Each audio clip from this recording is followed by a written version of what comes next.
असणं, माहिती असणं, करणं. त्यामुळे आपल्या समस्या मी म्हटल्याप्रमाणे की आपण फार मोठी उडी मारू शकत नाही. मारायची असेल तर हा विचार जो आहे,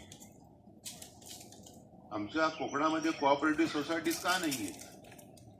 सगळे साखर कारखाने तिकडे का?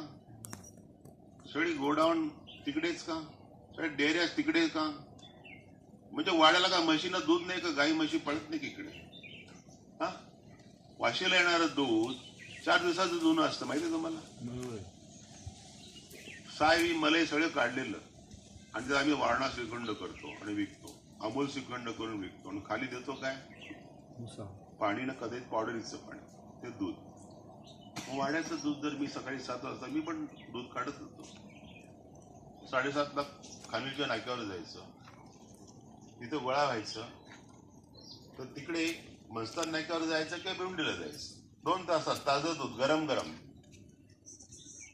एवढी सुविधा आपल्या मुंबईच्या दाराशी असताना आपल्याकडचं काय मुंबईला जातो?